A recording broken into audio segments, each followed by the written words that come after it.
वो वाला कह रहा हूँ, 80 वाला। इसकी हेडिंग क्या थी? हाँ, डीम्ड अक्रूड इन इंडिया। याद है हम लोग डीम्ड अक्रूड इन इंडिया देख रहे थे? तो आइए ना, एक बार दोबारा से मैं सिर्फ पहले समराइज कर रहा हूँ। डीम्ड अक्रूड इन इंडिया, और उसमें सबसे पहला पॉइंट कौन सा करा था बच्चे? Interest on loan. दूसरा रॉयल्टी। ओके। और तीसरा फीस फॉर टेक्निकल सर्विस। अब मैं आपके साथ बस इसी में ही 3-4 पॉइंट बच रहे हैं बस, और उसके बाद आपका पूरा रेजिडेंशियल स्टेटस खत्म। तो आइए जरा बात को बढ़ाते हैं आगे। आपने 3 पॉइंट लिखे हुए थे, अब मैं आपके साथ चौथा पॉइंट डिस्कस करूंगा और जस्ट डिक्टेट करूंगा थोड़ा सा, आप उसको नोट डाउन कर लेंगे। ठीक है बच्चे?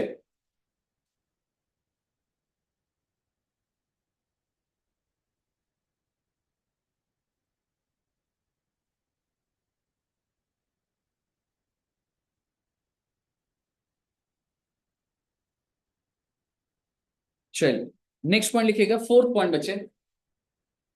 एनी इनकम, ये जो आपको ब्लू में ही दिख रहा है ना बच्चों, यही वाला ही लिखना है। Any income accruing in any place outside India,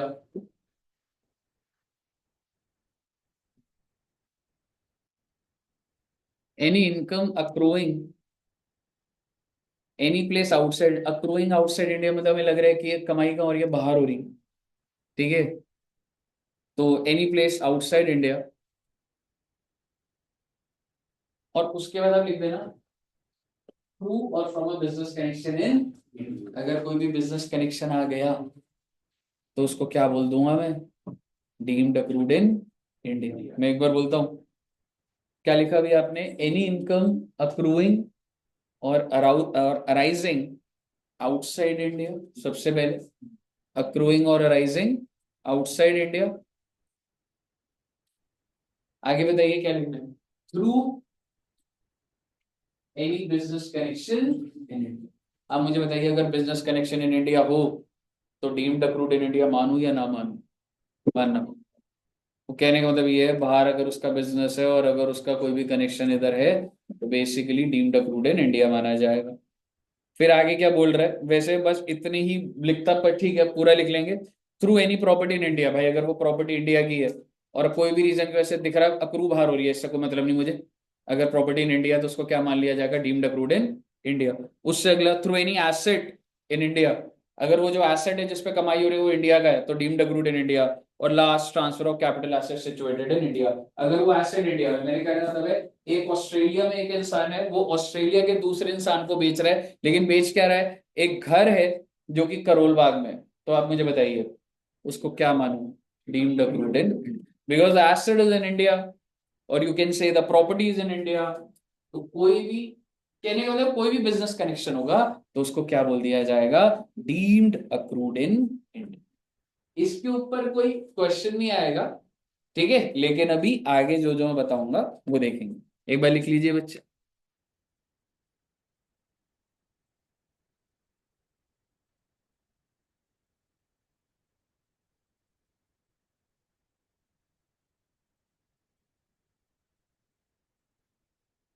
आगे बढ़े, ये जो डिलीवरी।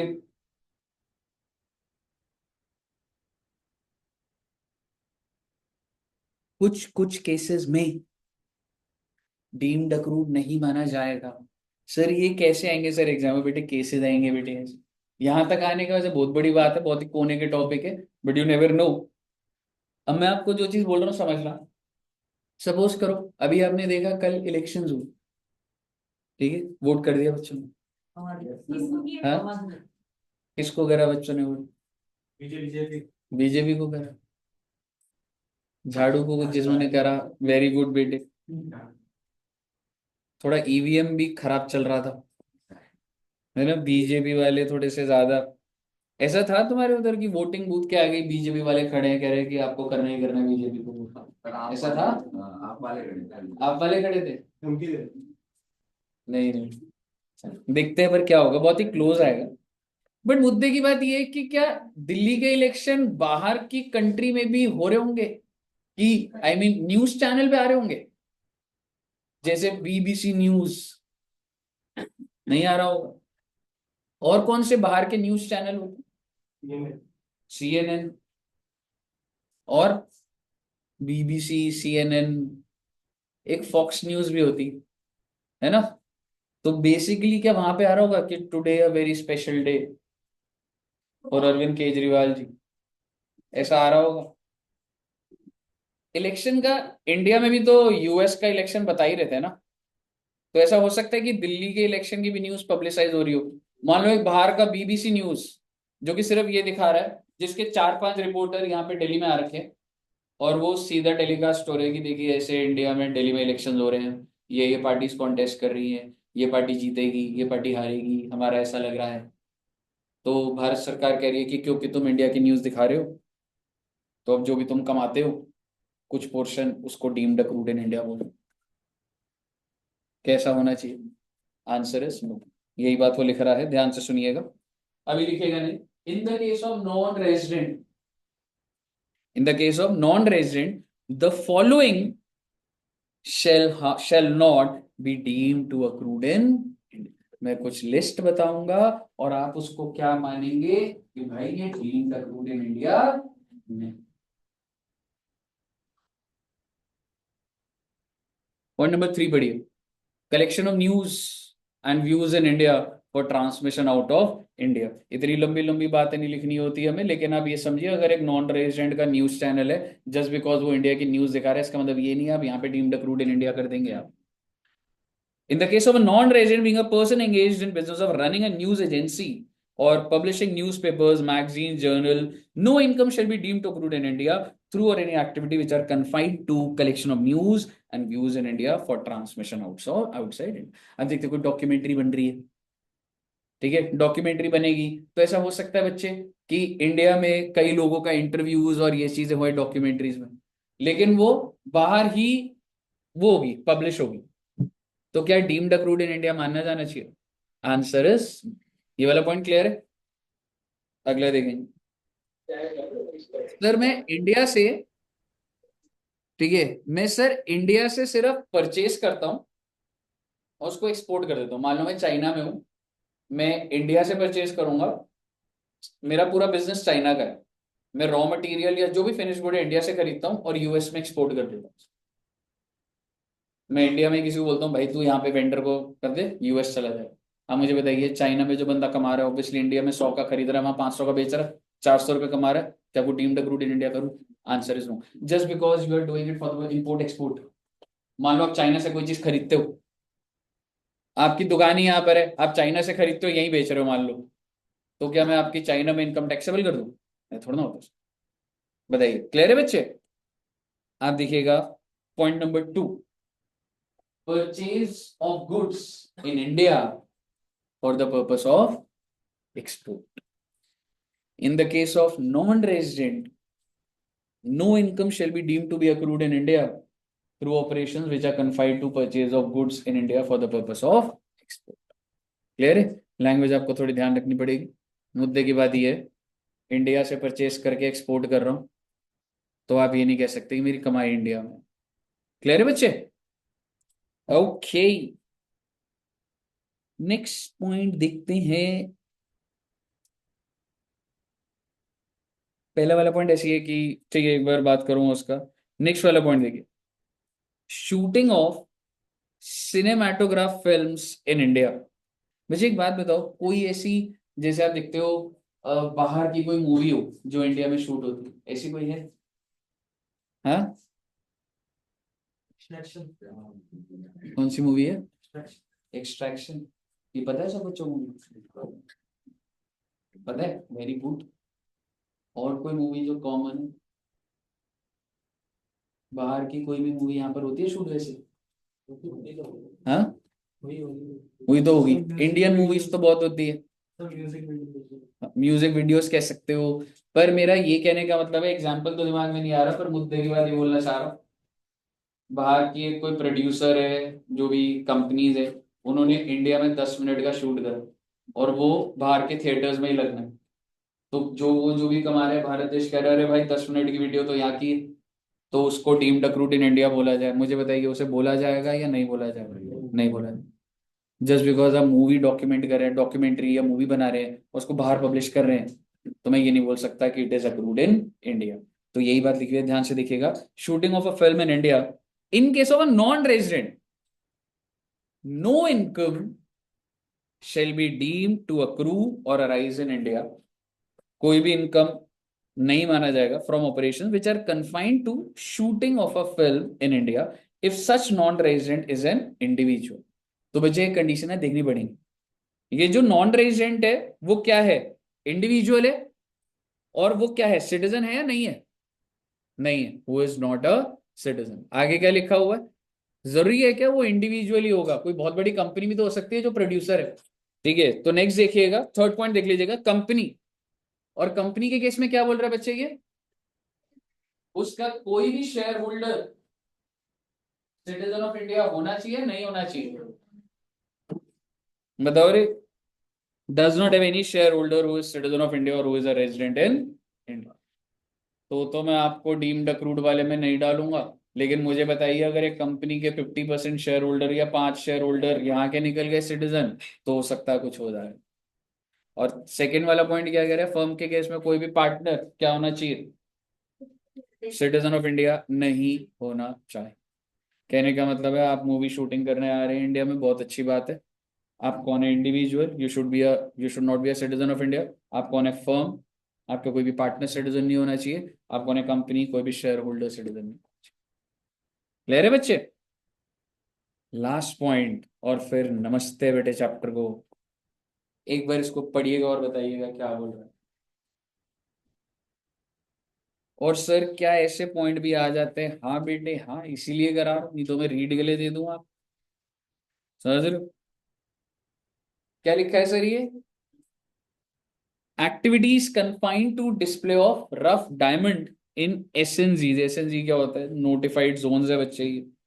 तो आपको पता है ऐसे बहुत सारा मतलब एग्जीबिशन होती है जिसमें फॉरेन कंपनीज आती हैं और वो अपना रॉ डायमंड या वो डिस्प्ले करती है। ठीक है, और उसके लिए गवर्नमेंट उनको पैसा देती है कि आप अलग अलग डायमंड, यहाँ पे बहुत ही डायमंड की कोई मान लो एग्जीबिशन चल रही है तो बाहर के लोग भी आए, तो अगर हम क्यों आए, पैसा रहेगा तो गवर्नमेंट उनको में भी पैसा दे रही है और कुछ भी है। तो क्या उसको मैं अप्रूव्ड इन इंडिया बोल दूं? आंसर इज मैं सिर्फ डिस्प्ले करने के लिए आ रहा था अपने डायमंड्स, और वो भी कुछ नोटिफाइड जोन्स में। तो वो बिजनेसमैन ने बोला भाई इसको तुम डीम्ड अक्रूड नहीं करोगे, लिख के दो पहले कि ये डीम्ड अक्रूड आउटसाइड इंडिया। मुझे बताइएगा बच्चा, in the case of a foreign company engaged in the business of mining of diamonds, no income shall be deemed to accrue in India through it from any activities which are confined to display of uncut or unassorted diamonds in any special। इतना सारा ना आपको याद नहीं हो सकता, लेकिन आपको ये हेडिंग्स को ध्यान रखने पड़ेंगे। क्लियर है? इसको लिखें या आप नोट कर लोगे? ठीक है, हेडिंग लिख लेते हैं। ठीक है, तो हमने कहां तक लिखा था? ये वाला लिखा था ना पहले, एनी इनकम। तो अब जो मैं बोलूंगा वो लिखना। In case of non-resident, in case of non-resident, following income shall not be, following income shall not be deemed to accrued in India। भाई साहब जो इनकम मैं लिखवा रहा हूं will not be deemed to be accrued in। सबसे पहला point exactly लिखने का बेटे अपने को। सबसे पहला पॉइंट लिख लीजिएगा, purchase of goods in India, purchase of goods in India by a non-resident, purchase of goods in India by a non-resident for the purpose of export। Okay, next point, collection of news and views, collection of news and views in India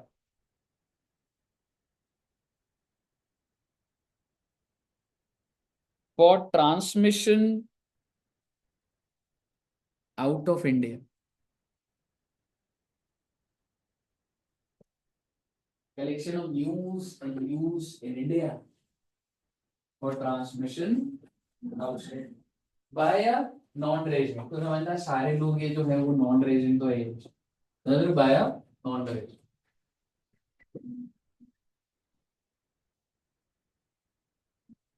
Shooting of cinematograph films. Shooting of cinematograph films.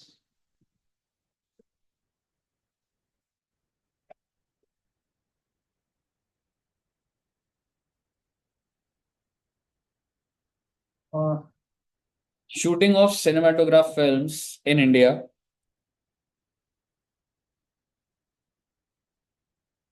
और उसके आगे ना ऐसे 3 point लिख लेना कि अगर वो जो भी प्रोड्यूसर है ऐसे इतना लिखे individual should not be a citizen of India, firm partner should not be citizen of India, company share holders should not be citizen of India. ये 3 पॉइंट लिख लीजिएगा बच्चे.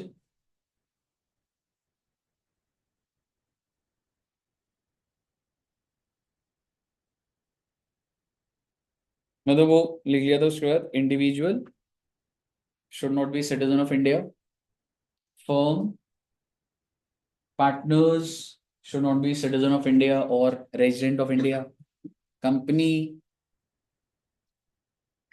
के केस में share holders should not be citizen or resident of India.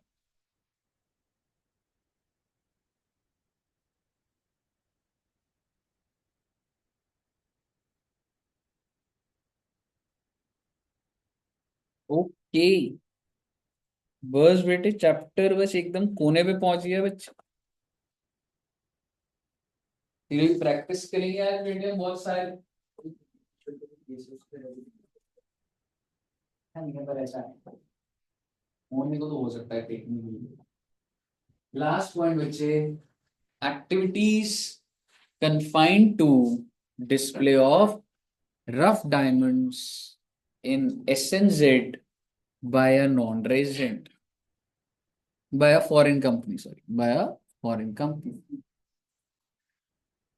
Special notified zones होगा but आप full form मत लिखो, ऐसे कुछ नहीं करना आपको, SNZ लिख दोगे बस.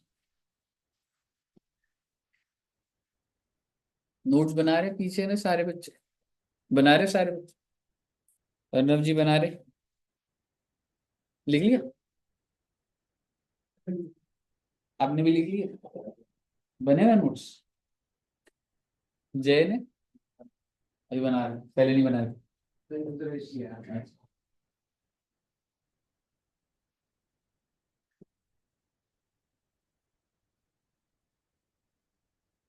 लिख लिया बच्चों वाला पॉइंट. ओके सर क्या करना है सर इसमें, वो बेटे बस खत्म हो गया. हाँ जी स्वास्तिक जी, जो वही लिखा हुआ था बिजनेस, अगर इसमें थोड़ा सा है, अगर है ही नहीं तो उसको अक्रूड इन इंडिया वो लिखने की जरूरत है, कॉमन सेंस में ही आ जाता है वो. लास्ट पॉइंट सर जी.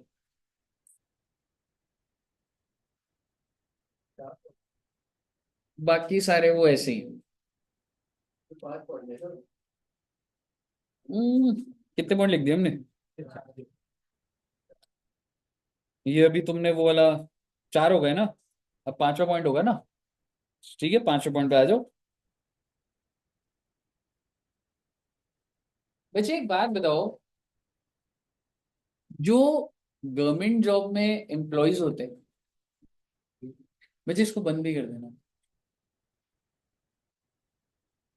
नहीं वो उसको बंद कैसे. हाँ जी एक बात बताइए, जो गवर्नमेंट एम्प्लॉयज होते हैं क्या वो ऐसा होता होगा कि वो इंडिया से बाहर किसी प्रोजेक्ट के लिए जाएं, हो सकता है. तो कैसे होता होगा, मान लो अगर आपकी जॉब लगी, मान लो दीपक जी सपोज करो आपकी जॉब लगी एक बैंक में, ठीक है, और वो बैंक कब आपको बोल रहा है कि आपको 3 साल यूएसए में रहे, तो इसकी सैलरी सेम रहेगी या वो बढ़ा कर देंगे? मान लो जो बैंकर की इधर जो सैलरी है, मान लो ₹1,00,000 है महीना, तो यूएस में भी ₹1,00,000। बेटे 1,00,000 तो कुछ भी नहीं होगा बेटे यूएस के साथ। परचेजिंग पावर, क्या बात है, बहुत बढ़िया। तो आप मुझे बताइए, अगर कोई बंदा बाहर जाता है तो उसको सैलरी भी बढ़ा के मिलेगी, गवर्नमेंट एम्प्लॉय की बात कर रहा हूँ, मिलेगी? और आप 3 साल के लिए बाहर जा रहे हो, तो जो इसको इंडिया में आ रही है वो मिलती रहेगी या वो बंद होके सिर्फ बाहर मिलेगी?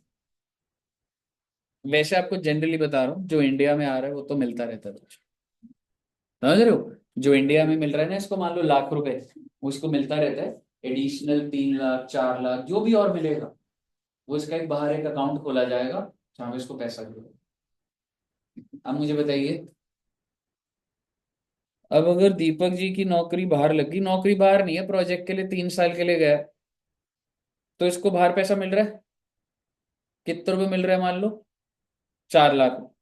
मेरा आपसे सवाल, ये 4 लाख अक्रूड इन इंडिया या accrued outside India? Accrued outside India.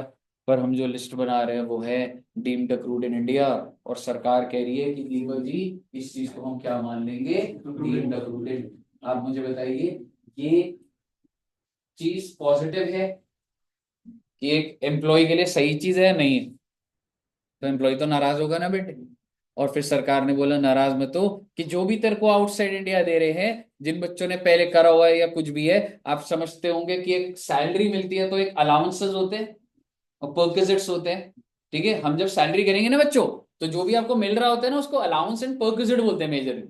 तो वो सारे के सारे क्या हो जाएंगे, एक्सेंट। ठीक है जी। तो एक बार रीड करते हैं, लिखेंगे इसको बहुत ध्यान से, एक बार रीड करेंगे, एक एक उस चीज के अंदर कीवर्ड होगा। इनकम फ्रॉम सैलरी, सबसे पहली चीज, आपको जो इनकम हो रही है वो क्यों हो रही है? क्योंकि आप जॉब करते हो, so income from salary. Payable by government, सरकारी नौकरी है या प्राइवेट नौकरी? सरकारी, because it is payable by the government. For services rendered outside, मैं यहाँ की बात नहीं कर रहा, अब बाहर जा चुके हैं, और ये लिस्ट क्या बनी हुई है, डीम्ड अक्रूड इन। ठीक है जी, स्टेप बाय स्टेप सुनिएगा। Income from salaries which is payable by government, ध्यान से पढ़िएगा, फिर मैं की पॉइंट्स लिखवा दूं। To a citizen of India, चलो यार लिखवाई देता हूं, नोट करेंगे वो करेंगे। आइए सीधा सीधा लिखिएगा, पॉइंट नंबर ये है ना बच्चे, income under the head salary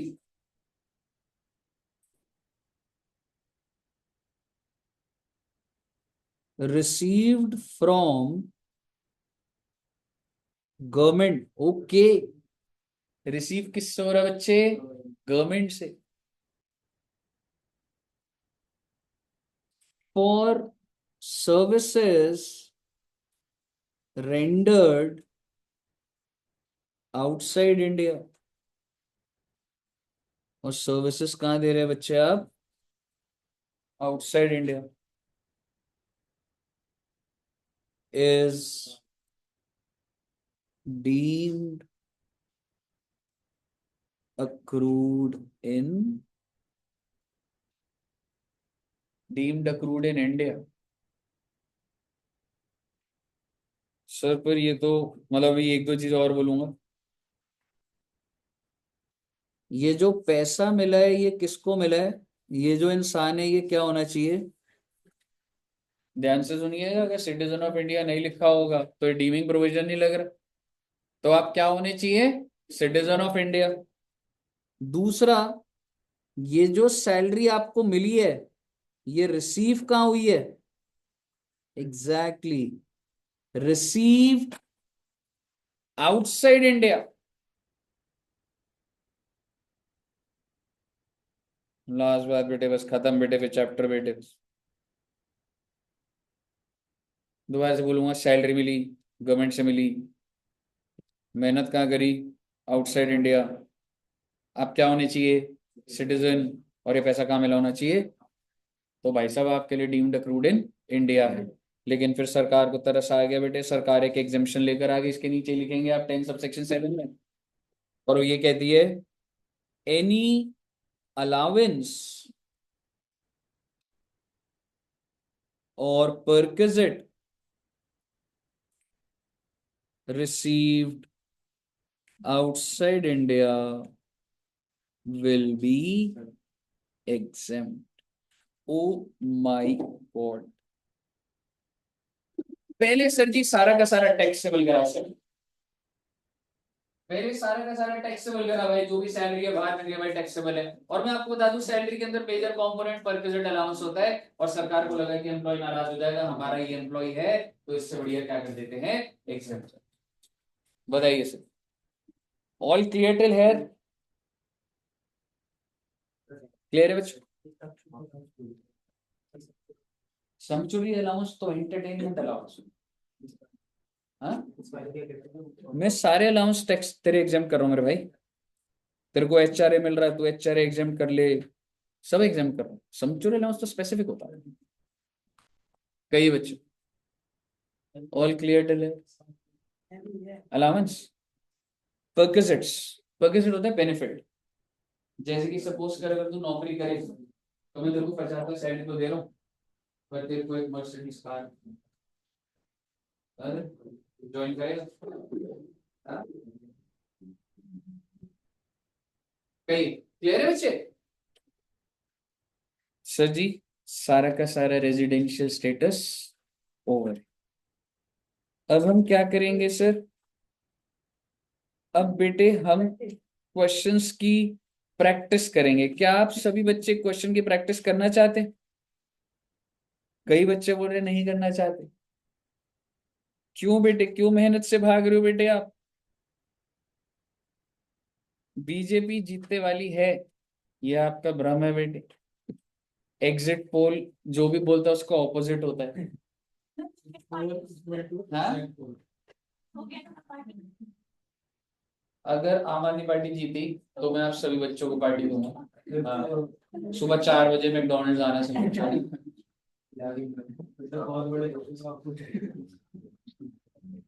ठीक है, चलिए ये क्वेश्चन मैं एक दो क्वेश्चन दूंगा, अगर आपने वो कर दिए तो पार्टी कंफर्म करेंगे क्वेश्चन। अब आप चलिए इलस्ट्रेशन नंबर 5 एक बार रीड करते हैं, और जहां भी अटकोगे मैं आपको हेल्प करता जाऊंगा। ठीक है, अब सिर्फ प्रैक्टिस करानी है मैंने आपको, और अच्छे क्वेश्चन की कराऊंगा भैया, फोकस से करना है जरा। From the following particulars furnished by mister Anirudh. Okay बेटे, क्या आप बता सकते हैं इंडिविजुअल का नाम? Anirudh, very good. Pertaining to the year ended 31 March 24, कौन सा साल है रही? 23-24। Compute the total income for the assessment year 24-25। सबको समझ आ रहा है ना? 23-24 का मतलब क्या होता है? 24-25। If he is R O R, next is R N O R, और आखिरी आपकी स्क्रीन पे 5 पॉइंट है। फॉर्मेट दिखा देता हूं आपको, भूल गए होंगे तो आप। Particulars, R O R, R N O R, मेरे बच्चे 5 पॉइंट्स दिखा रहा हूं, एक बार स्टार्ट कर दीजिएगा प्लीज। सर हमें अंदर पूरा नहीं लिखना, आपको ना पूरा अंदर ऐसे वो मत लिखो, सिर्फ अमाउंट लिख दो। आर ओ आर के लिए क्या टैक्सेबल होगा, आर एन ओ आर के लिए क्या होगा, और वो फिर टोटल बता देना। ठीक है बच्चों?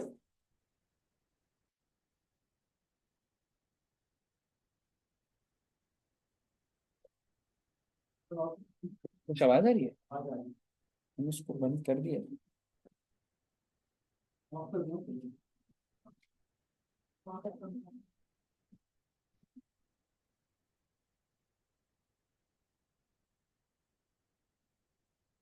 चलिए स्टार्ट कर दीजिए बच्चे।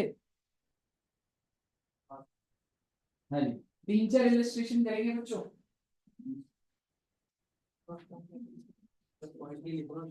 पॉइंट मत लिख, 1 2 3 4 5।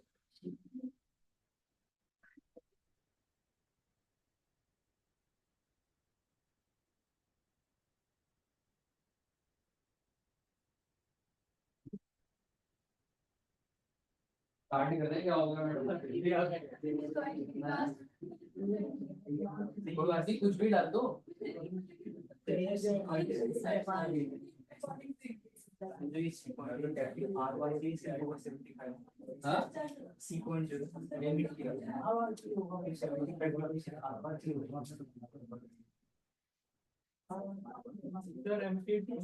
रेमिटेड का मतलब होता है सिर्फ from one bank to another, आप ही का पैसा आप एक पॉकेट से दूसरी पॉकेट में डाल रहे हो, तो remitted is not received in India, है ना। ट्राई करो, कोई बात नहीं। हाँ जी, क्या कह रहे हैं? ROR के लिए टैक्सेबल होगा वो, RNOR और उसके लिए नहीं होगा।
कितना है बच्चों, ROR का कितना आया? 1,06,000। ओहो, सभी का गलत आया कि 83,500 नहीं आया किसी का?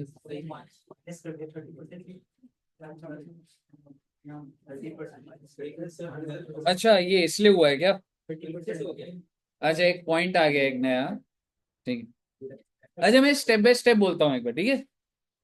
सबसे पहला पॉइंट बच्चों, short term capital gain on sale of shares of Indian company. Indian company के शेयर है टैक्सेबल फॉर ऑल, 15,000, 15,000, 15,000। पहला पॉइंट क्लियर है सबको? भाई साहब, अगर एसेट इंडिया का है तो डीम्ड अक्रूड इन इंडिया। अगला point, dividend from Japanese company received in Japan, accrued outside India. बाहर की कंपनी है, डिविडेंड दिया है। ROR के लिए टैक्सेबल कितना? 10,000। RNOR के लिए निल, नॉन रेजिडेंट के लिए भी निल। Very good. प्रॉपर्टी किधर है जी? लंदन में, deposited in a bank in London. कितने रुपए का किराया है? लेकिन आपको एक चीज बता दूं भी, हाउस प्रॉपर्टी करेंगे तो ना 75,000 पूरा टैक्सेबल नहीं होता, 30% माइनस हो जाता है। क्योंकि अगर आपको किराया मिलता है ना, तो सरकार कहती है 30% आपके खर्चे होते हों। तो बेसिकली 75,000 का 30% कर देना बच्चे, वो क्या आ जाएगा? 52,500। और RNOR और नॉन रेजिडेंट के लिए नहीं होगा, because it is accrued outside India. समझ आ रहा है सब बच्चों को? मतलब वो क्लासेस का कंटिन्यूटी सबका नहीं होगा तो दिक्कत आ रही होगी बहुत बच्चों को। एनीवेज, 6,000 का क्या करूं? Dividend from Indian company. Why reason? उससे क्या होता है? Accrued in India, and if it is accrued in India, it is taxable for. Okay, last, agricultural income from the land in Gujarat exempt होता है जी, exempt exempt exempt। Finally आपका answer आ जाएगा रे, 83,500। इक्के सार आ गया बच्चों का आंसर। क्लियर है? आगे बढ़े।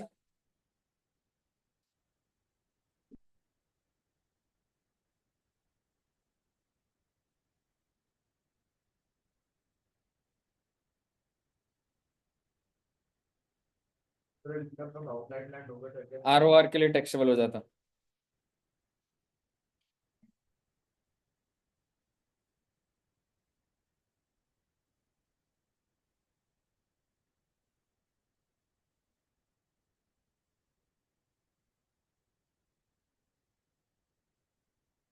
ओके, आइए इलस्ट्रेशन नंबर 8। इलस्ट्रेशन नंबर 8 बेटे आप कर लोगे बेटे, आराम से आइए रीड करेंगे। Compute the total income in the hands of individual age 35 years. बहुत अच्छी बात है, इंडिविजुअल है उसकी एज 35 ईयर है। Being a resident and ordinary, यानी कि अगर वो ROR है तो क्या होगा, RNOR है तो क्या होगा, और नॉन रेजिडेंट कौन से असेसमेंट ईयर के लिए, 24-25। Assuming that he has exercise the option of shifting out of, इसका मतलब वो न्यू में नहीं है, अभी भी किस में चल रहा है, ओल्ड में, क्योंकि क्या लिखा है, shifting out of default. Default is new, अभी हमें वो नहीं जानना, हमने जो सीखा है वही है। और कितने पॉइंट्स है, ओ माय गॉड,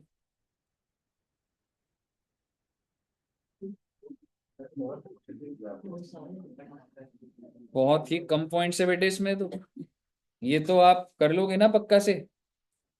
ये जिस बच्चे का सही हो गया, मतलब उसको पूरा चैप्टर समझ आ गया, और आप स्टार्ट कर दीजिए। मैं नहीं कराने वाला, आपको लग रहा है मैं कराऊंगा, मैं नहीं कराऊंगा बेटे, मेहनत करो। जहाँ डाउट है फंसोगे फंसोगे, फॉर्मेट बनाइए, एक एक पॉइंट पे अपना दिमाग लगाइए, और then I will give you input.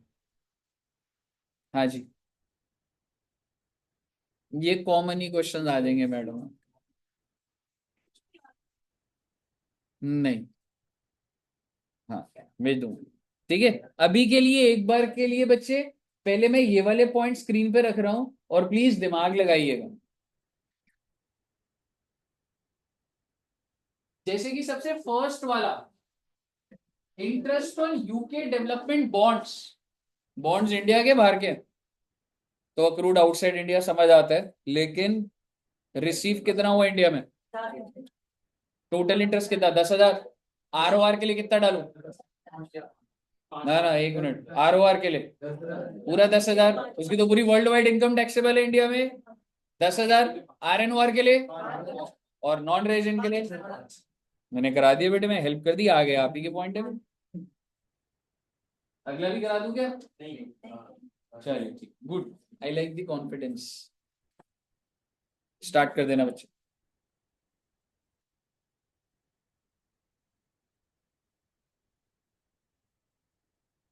अब देखेंगे, बहुत फेमिलियर ही, मतलब कुछ भी ऐसा अटकोगे नहीं।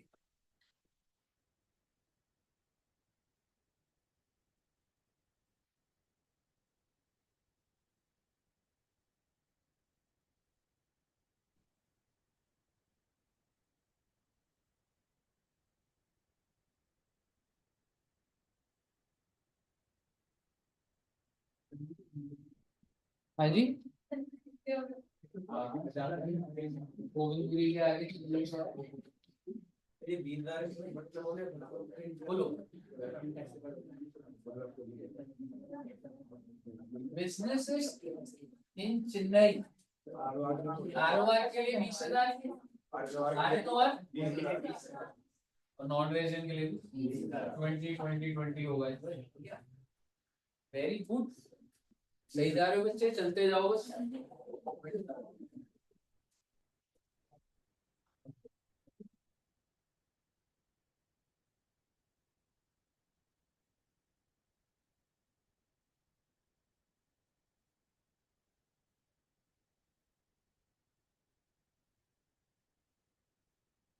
You can work with this company which will be under एक पे ही होगा बस। हाँ हाँ एक होगा बस।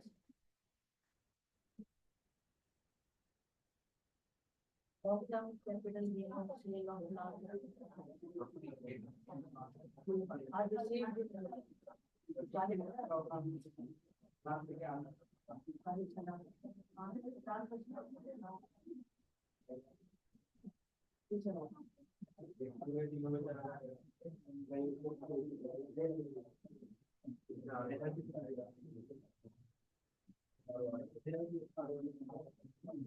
उनका मन कंट्रोल सत्ता का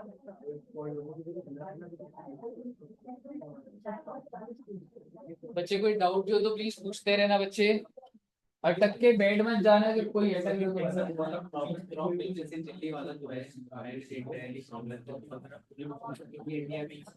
कौन सा? ये वाला 15,000 वाला profit from Delhi but manage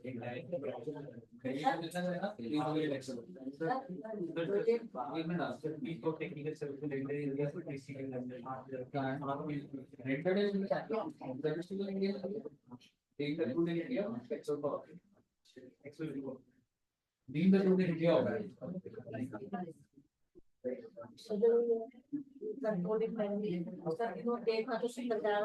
business in Delhi control from London क्या फर्क पड़ रहा है रूरल इंडिया। हाँ कौन सा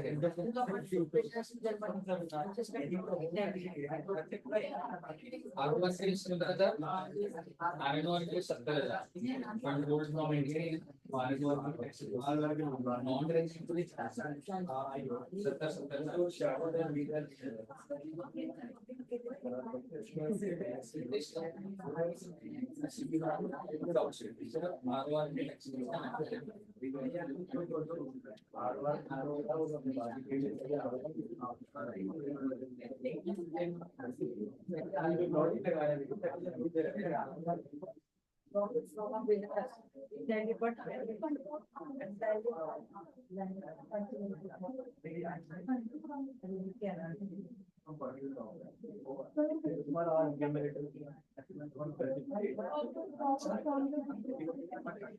बिजनेस डेली में कंट्रोल कहाँ से हो रहा है उससे कोई फर्क नहीं पड़ता डेली में है ना तो रूरल इंडिया टैक्स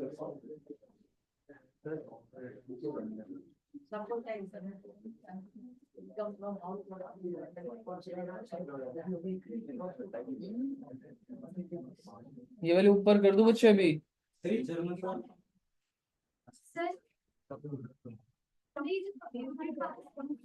हमने करा था लास्ट नहीं अच्छा इसमें बोल देता हूँ बच्चे ये जो हाउस प्रॉपर्टी के आगे कंप्यूटर लिखा है ना दैट मींस वो 30% माइनस करता हूँ इसमें 30% माइनस मत करना बोला था ना वो रेंट अगर रेंट रिसीव लिखा होता है ना तो करते हैं यहाँ पर क्या लिखा है इनकम फ्रॉम हाउस प्रॉपर्टी और उसके बाद भी कंप्यूटर लिख दिया तो सीधा 50 ठीक है बच्चा ये लास्ट वाला 18,000 सब नहीं आरओआर के लिए होगा बस आरएनओआर के लिए क्या होगा रिसीव्ड देयर लिखा है बाहर ही रिसीव करा ना तूने अरे तो that is remittance no remittance का मतलब भी समझना रिसीव फर्स्ट रिसीव्ड देखता हूँ ना मैं रिसीव देयर बताइए उसके बाद आया उससे तो ना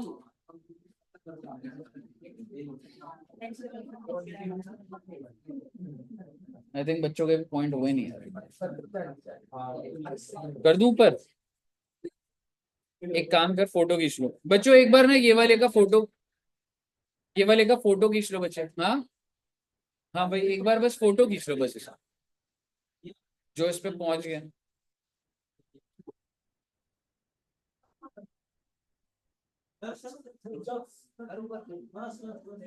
नीचे वाले की फोटो खींच लो प्लीज सारे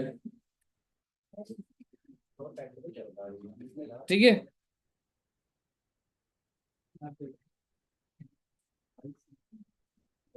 चलिए देख लीजिए ऊपर वाले देख लीजिए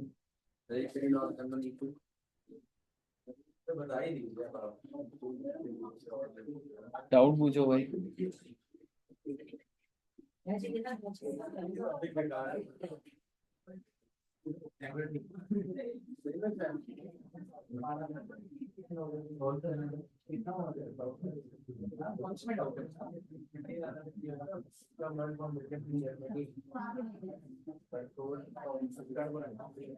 बिजनेस जर्मनी में तो और कंट्रोल डेली तो आरओआई का पूरा टैक्स होता है कितना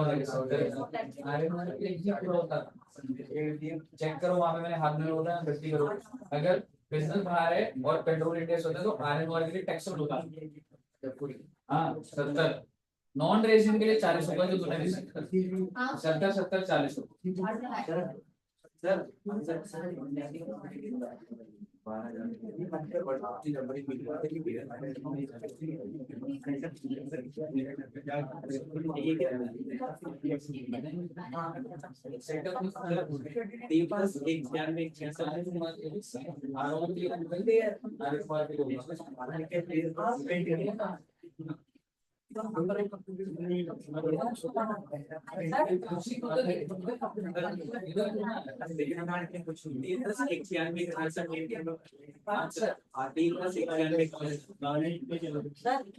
एक मिनट आ रहा हूँ। 352 आ रहा है ब्रो। हाँ जी।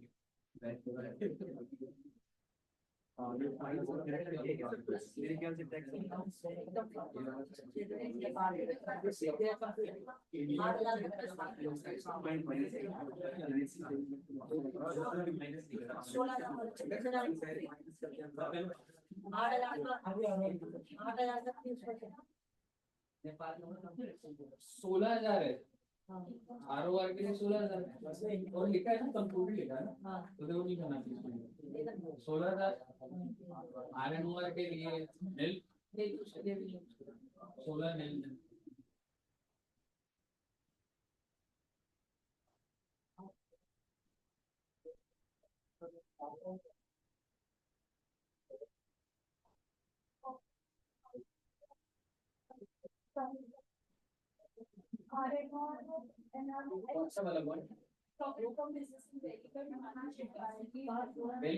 तो approved in India taxable for all control के से भी दिल्ली का inter India approved in India taxable for all.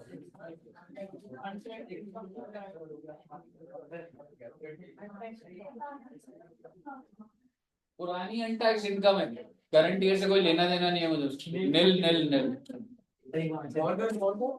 ये जो पास्ट अनटैक्स वाला था ना, आपको पुराने साल की इनकम है brought to India during the previous year. भाई जिस साल की होती है उस साल में टैक्सेबल होता है। पुराने साल की है, इस साल नहीं करने का हमें टैक्सेबल। निल निल निल होगा तीनों।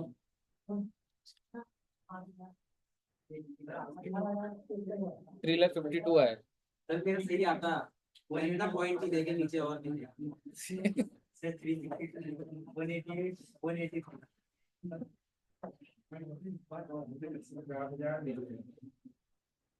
218 और 183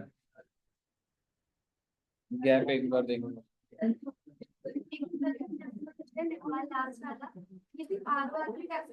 हाँ जी।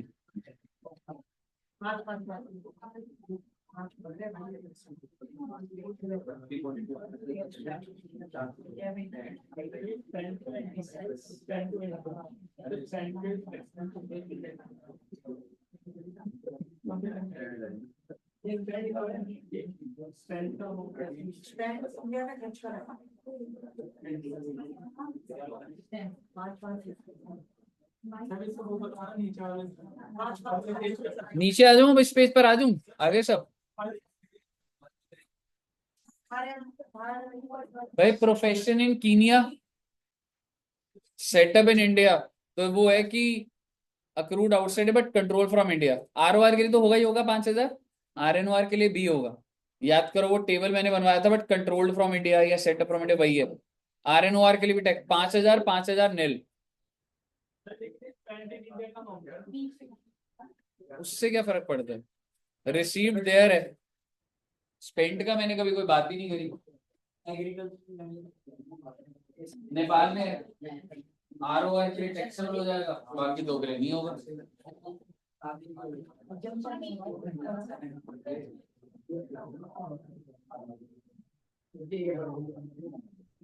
पहला 2,18,000 कितने का है?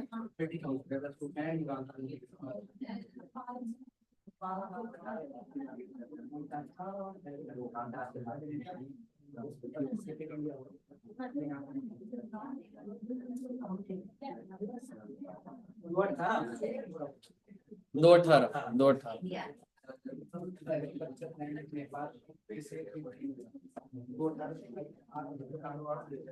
हाँ जी बच्चों।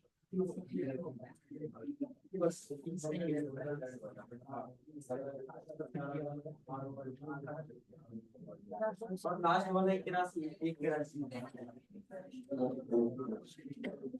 हाँ जी 3,52,000 आया किसी का ROR का। हाँ करो करो 3,52,000 आएगा 52 है। वो से बोला कि accrued outside India but controlled from India. ROR के तो होगा ही होगा, RNOR के लिए बी होगा, नॉन रेजिडेंट के लिए निल। सारा उसी टेबल में है बेटे, याद है बनाया था। सेविंग्स अकाउंट टैक्सेबल होता है 10,000 की ना, इन्होंने बाद में लगाई हुई है, पर अच्छा वो 10,000 का फर्क वही आ रहा होगा। अब माइनस करके कर रहे हो, वो अलग से कर रहे हैं, ठीक है अभी मत कर उसको, 12 ही लेके चल रहे। 352 तभी आ रहा होगा।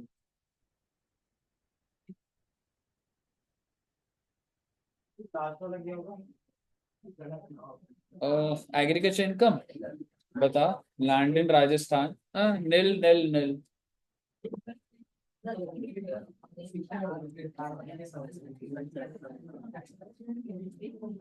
आया तेरा कौन सा वाला वो था? ये जो था मेरा वहाँ पे मैंने वोकल पॉकेटिंग किया था, जब you control from India space आएगा तो खबर लगेगी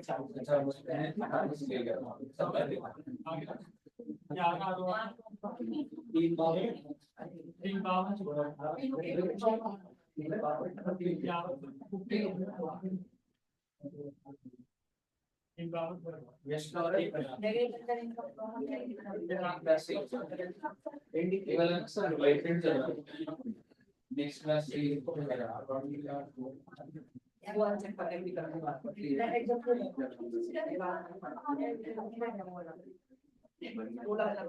interest on saving bank is bank India है तो तीनों के लिए 12,000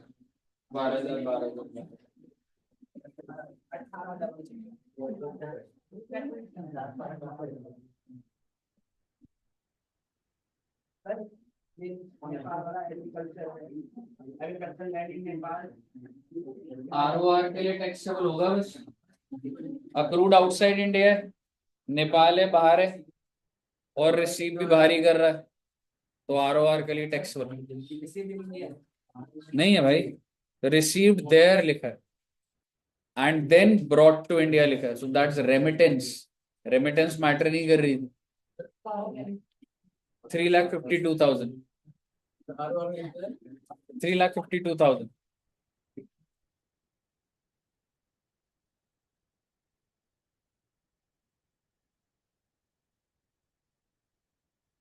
गुड बच्चे, आप सब इतनी मेहनत करो ना, अच्छा लगता है ऐसे देखो। Very good. हाँ हाँ? ये अभी इतनी मेहनत नहीं कर रहा।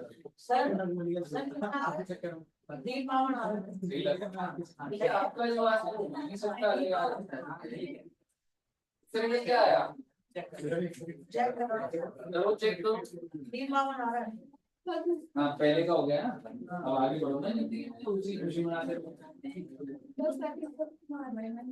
2,18,000।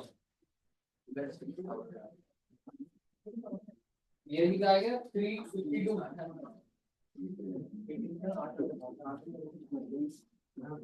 देने का है कितना है सर? RNOR का 2,18,000 इनकम फ्रॉम प्रोफेशन की है ये प्लस से करता हूं तो RNOR के लिए भी टैक्स करेगा।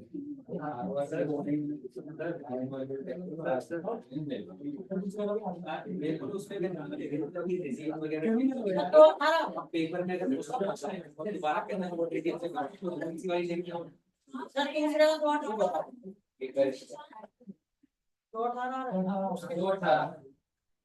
2,18,000 बच्चे RNOR का। आई थिंक NR का 1,83,000। नहीं नहीं, वो नीचे वाला मत देखो ना, वो मत देखिए प्लीज।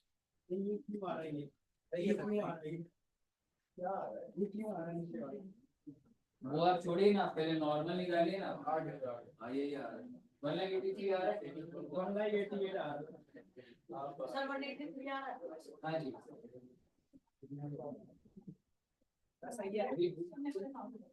बहुत सारे बच्चों ने सॉल्व कर भी लिया, कॉन्सेप्ट क्लियर हुआ होगा। और बहुत सारे बच्चों का अभी क्लास जिनकी मिस हो रखी है वो अभी आउट होंगे, तो कोई बात नहीं।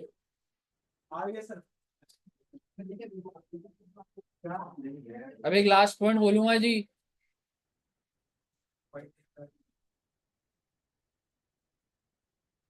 आगे बढ़ूं क्या?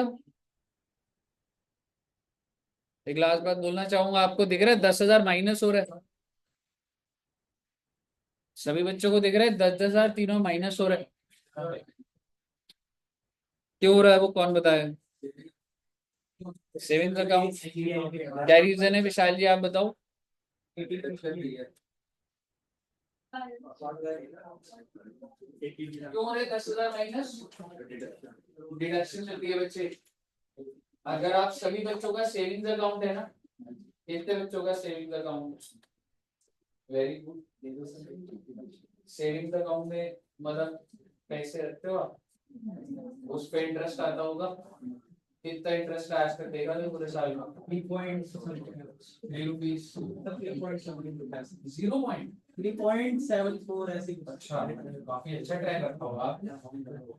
4 रुपए ले लीजिए, कोई बात नहीं, 4 रुपए, वो 4 रुपए की तो अच्छे, उसकी डिडक्शन मिल जाती है, वो अदर सोर्स में टैक्सेबल तो है, लेकिन इसके ऊपर सरकार टैक्स नहीं लगाती। सरकार कहती है आपने 4 रुपए कमाए, आपको 4 रुपए की डिडक्शन मिल गई। अगर किसी ने 5,000 कमाएगा तो 5 की मिल जाएगी, मैक्सिमम कितने की मिल सकती है? 10,000 की। ये भाई को इंटरेस्ट की कितने की इनकम हो रही थी? 12,000। 12,000 में से भाई साहब मैक्सिमम कितना जा सकता है? 10,000। जिस वजह से उसने, क्योंकि आपने 12 12 12 जोड़ा हुआ है, तो पूरा टैक्सेबल नहीं होता है, 10,000 की डिडक्शन दे दी। ये वाला हम जब डिडक्शन चैप्टर करेंगे तो वहां करेंगे, अभी के लिए जबरदस्ती की बात है जो यहाँ पे डिस्कस हो। एक चैप्टर करेंगे उसमें डिडक्शन चैप्टर है, वहां पे डिस्कस होगा पूरा प्रॉपर्ली डिस्कस। कहिए सब क्लियर है? ओके सर हमें और क्वेश्चन दीजिए, ठीक है बेटे। पर बेटे आप तो थक गए होगे। नहीं सर हम नहीं थके, ठीक है बेटे। इलस्ट्रेशन नंबर 3, छोटा सा क्वेश्चन देखो, स्टार्ट हुआ और खत्म। हाँ जी, आप इसको घर ही समझिए प्लीज, एक बार छोटे छोटे क्वेश्चन। 146 हुआ है, अभी 2 बजे तक की क्लास है। अच्छा मैं करा दूं क्या? नेक्स्ट क्लास में नया चैप्टर होगा, हो गया मैडम, बहुत रेजिडेंशियल। डायरेक्ट ऐसे बता देंगे फिर डीजल लिखना। हाँ नहीं नहीं, ऐसी बस थर्ड इलस्ट्रेशन पढ़ लीजिए प्लीज। बस बेटे नमस्ते कर दूंगा बस 5 मिनट में प्लीज।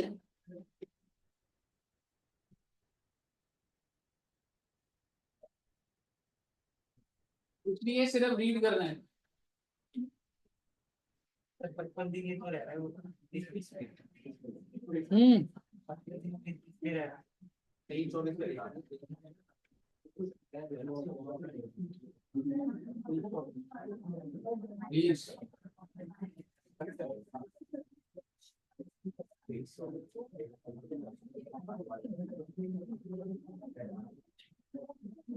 ये क्वेश्चन कर रहे हो ना?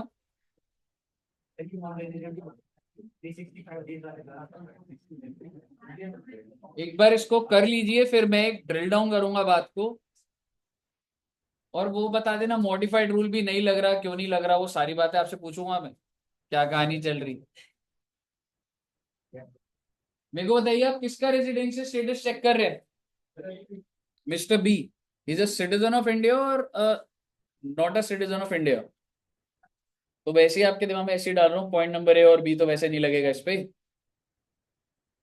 comes to India for the first time during 1920 and during the financial year 1920-21 ऐसे करके साल दिए।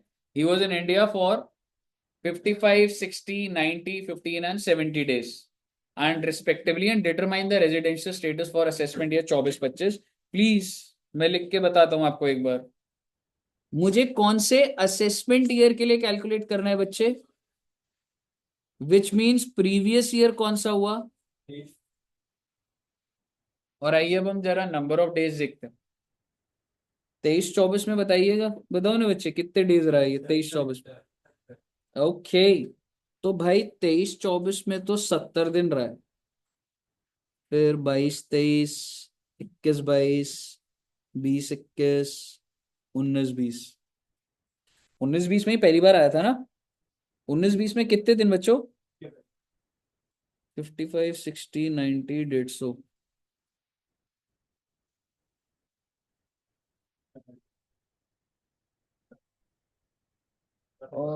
उल्टा लिख दिया मैंने।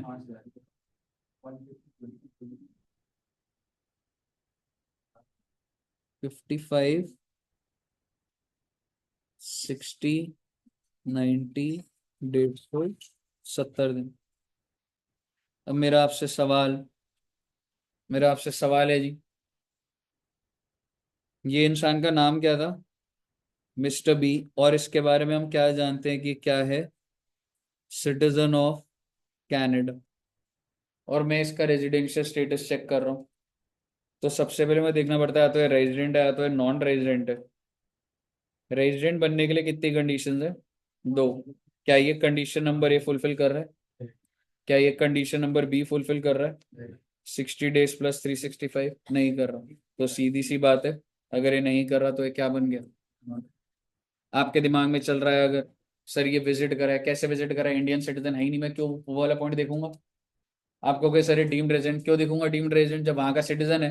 डीम्ड रेजिडेंट के लिए इंडिया का सिटीजन होना चाहिए ना, तो वो सारी चीजें एकदम क्लियरली दिखनी चाहिए। सिंपलेस्ट केस है जी। मुझे बताइए, क्लियर है बच्चे। एक और क्वेश्चन देखेंगे।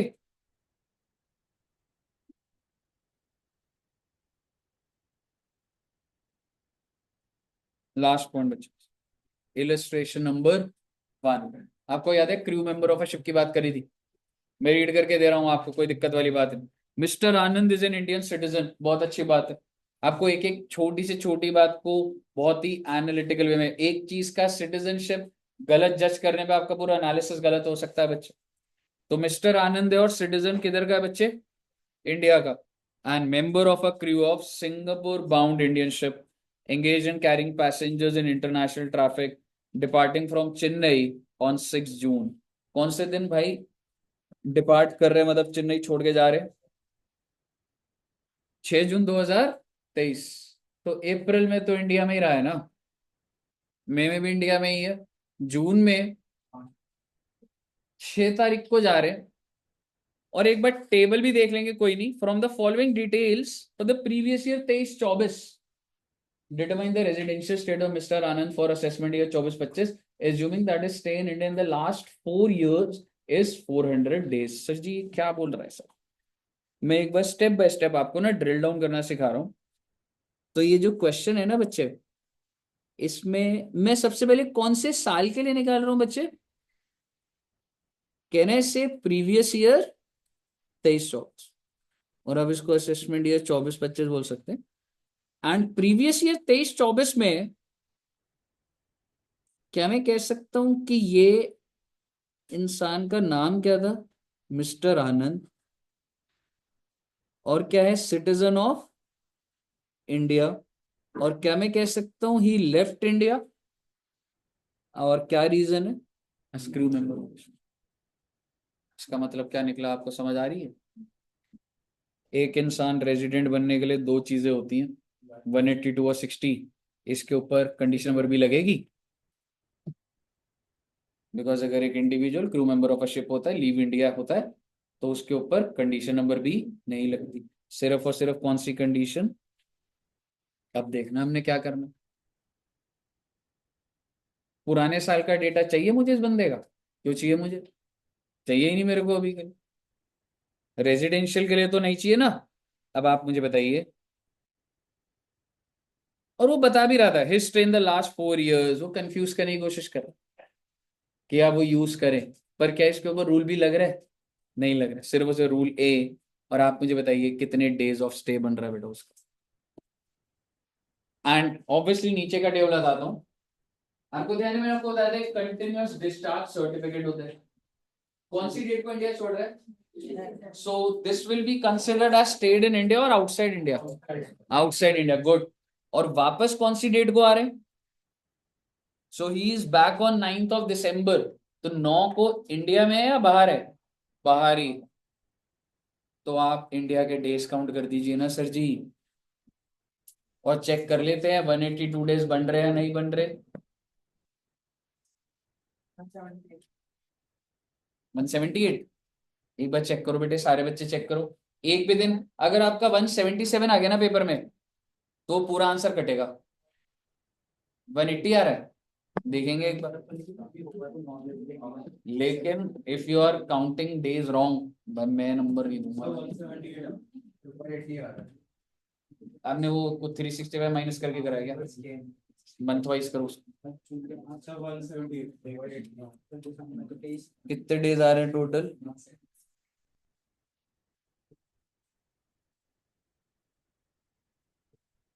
सबका ही गलत आ रहा है, 179 आना चाहिए। ए भैया, सारे डेज निकालो।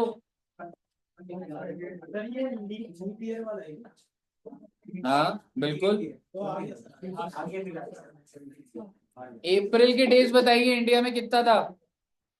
30। मई का? जून? 5 दिन लेंगे आप।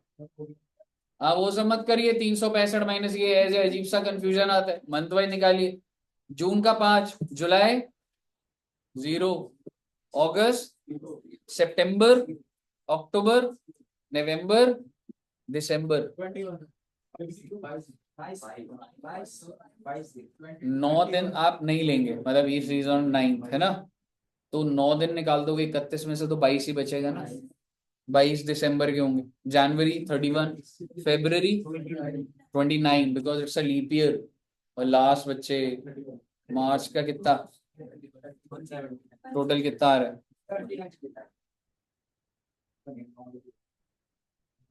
सर? 179 आ गया, सही है।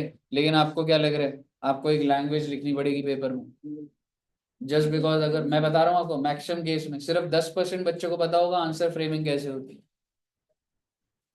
और हम सोच रहे होंगे कि बस हमने वो ऐसे कैसे भी लिख दिया जो हमें समझ आ रहा है, नंबर मिल जाएंगे। नंबर ही नहीं मिलेंगे, 5 में से 1 नंबर मिलेगा बेटा, अगर आप पूरा सही भी देंगे और अगर आपका आंसर फ्रेमिंग सही नहीं है, नहीं हो। सर कैसे फ्रेमिंग होगी, ध्यान से सुनिएगा। आपको पहले नॉर्मल प्रोविजन लिखना पड़ता है। A person is individual if he fulfills any of the below conditions. Condition number A, please एक बार सुनिएगा, मैं आपको प्रेजेंटेशन बता रहा हूँ। Condition number A, if the individual stays for 182 days और more during the relevant previous year. और condition number B, if the individual stay for 60 days or more during the relevant previous year and 365 days out of 4 previous year immediately preceding the relevant previous year. उसके नीचे लिखेंगे however condition number B is not applicable if the individual is citizen of India and he left India as crew member of a ship. In the given case Mr. Anand, condition number B is not applicable on Mr. Anand because he left India as crew member of the ship. Therefore, whether he is resident or non-resident, we have to check only condition number A. Number of days of stay of Mr. A, अब Mr. Anand पूरा बनाएंगे। उसके बाद बताएंगे since the number of days of stay is 179 days, he does not satisfy condition number A. Hence, Mr. Anand is a non-resident. अगर आप इस pattern में नहीं बता रहे, वीडियो प्रेजेंटेशन तो नहीं दिख रही होगी ना बच्चे, तो आपको एग्जिस्टिंग प्रोविजन भी सही से बताना है, उस केस को उस प्रोविजन से कनेक्ट भी करना है, और आपको फाइनल कंक्लूडिंग लाइन भी डालनी है। ये धीरे धीरे आएगी, ऐसा नहीं है मैंने तुम्हें भी बता दिया, लेकिन आपको इस चीज पर स्टार्टिंग से ही अलर्ट रहना है बच्चों। आप घर जाके भी अब जब क्वेश्चंस करेंगे, ऐसा नहीं है कि 179 आ गया ठीक है और ये डेटा ही नहीं देखा अंदर में। आपको अपने आंसर्स को ऐसे ही लिखना पड़ेगा, तो ही वो आपको नंबर देगा। वरना चाहे आपका सही होगा, बिलीव में मैं आपको ऐसी आंसर शीट्स दिखा दूंगा, चाहे आपका आंसर सही है, बट अगर वो प्रोफेशनल तरीके से नहीं लिखा गया, मार्क्स नहीं मिलते बच्चे, समझ रहे हो? तो ध्यान रखना है आपको, ये एनालिसिस पार्ट हो चुका है, बट अब जब आप जैसे घर पे भी लिखोगे या प्रैक्टिस करोगे, लिख लिख के करो एक तो, और कैसे लिख रहे हैं ये स्टार्टिंग से ही अब नजर रखो चीजें। मुझे बताइए, ऑल क्लियर? तो सर जी, रेजिडेंशियल का अब आप किसी भी कोने से कोई भी क्वेश्चन कर सकते हैं, मैं आपको फाइल भी भेज दूंगा, ठीक है, वहां से भी कर लीजिएगा, बट आप अपने मॉड्यूल से कोई भी क्वेश्चन कर सकते। क्लियर है जी? ओके, मैं भेजूँ, ठीक है। तो यहां तक रखते हैं बच्चे, और नेक्स्ट क्लास प्लीज सभी बच्चे मिस मत करना। टैक्स में बच्चे यही होता है, अगर आपने जैसा लास्ट क्लास की, तो अगर आपने बीच की कोई भी मिस करी है तो कुछ ना कुछ तो डिस्कनेक्ट होगा ही हो, ठीक है। तो टैक्स की क्लास में प्लीज मिस मत करिए। इसका मतलब ये नहीं है कि आप अकाउंट्स के मिस कर दे, लेकिन टैक्स के अंदर बच्चे ये है कि आपने जैसे ही मिस करा गड़बड़ हो जाएगी। और आई एम श्योर, मेरे हिसाब से आप सभी बच्चों का टेस्ट भी स्टार्ट कर देना चाहिए। तो टैक्स के अंदर रेजिडेंशियल स्टेटस प्रिपेयर्ड रखना, नेक्स्ट वीक में ट्यूसडे या कभी भी टेस्ट होगा, ठीक है बच्चों। रेजिडेंशियल स्टेटस का ना टेस्ट लूंगा, ठीक है बच्चे। Okay, thank you very much.